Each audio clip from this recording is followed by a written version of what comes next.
السلام عليكم ورحمة الله وبركاته. أهلا بكم في قناة تحليلاتكم يا جماعة. خبر مدوي بالنسبة للأهلوية. طبعا يورجن كلوب الألماني كلنا عارفينه، عملاق التدريب في ليفربول، امبارح نزل على حسابه الرسمي طبعا على وسائل التواصل الاجتماعي رسالة كده، قال لك قريبا جدا سأكون في كأس العالم للأندية في أمريكا مع أحد الفرق العملاقة والجماهيرية الجارفة طبعا في العالم وفي أفريقيا والوطن العربي.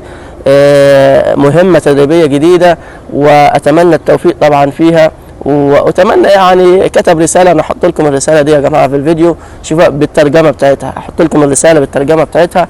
يعني بصراحة لو حصل اللي في بالي واللي جماهير الأهلي كانت تستناه، وإن محمود الخطيب يواصل المفاجآت بتاعته الحلوة الكويسة طبعا في آخر شهر بالتحديد، ونتعاقد رسميا مع يورجن كلوب الألماني علشان النادي الأهلي يستحق فعلا يكون في وسط أندية القمة في العالم في كأس العالم، يكون بواجهة مشرفة، ونطمح ان احنا نصعد طبعا من الأدوار الأولى ونصعد إلى دور طبعا الإقصاءات، الأدوار الإقصائية، ومن ثم بإذن الله ربنا يوفقنا لو حصل يورجن كلوب وجه النادي الأهلي مع التدعيمات، مع زيزو، مع إمام عاشور، مع أشرف بن شرقي، مع مصطفى محمد اللي سمعنا الكلام عنه، مع حسام عبد المجيد، مع محمود تريزيجيه، مع محمود مع اسمه ايه ده، والله نسيت اسمه لما راح قطر، حمدي فتحي، مع الناس دي كلها، يبقى النادي الاهلي هيوصل لنقطه كبيره جدا جدا في كاس العالم. وننتظر باذن الله تاكيد الخبر من اداره النادي الاهلي ده على مستوى يورجن كلوب، ان هو اللي نزل الرساله.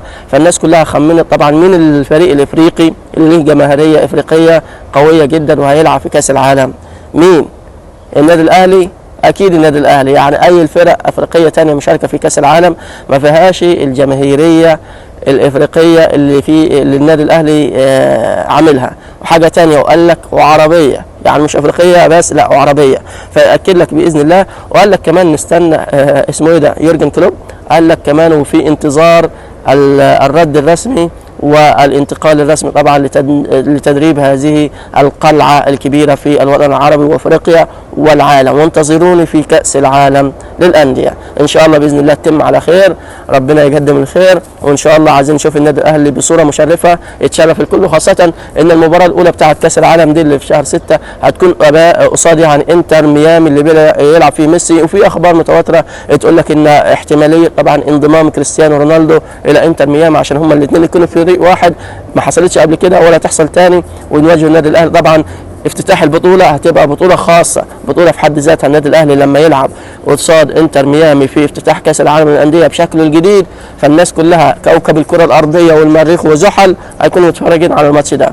فالف مبروك للنادي الاهلي، ومن توفيق لتوفيق، وحظ اوفر باذن الله طبعا في البطوله اللي جايه، ربنا يوفقنا باذن الله. كان معكم قناه تحليلاتكم، ما تنسوش الدعم المجاني، الاشتراك في القناه والاعجاب بالفيديو علشان يوصلكم كل جديد، وتفعيل الجرس عشان يوصلكم كل اشعار.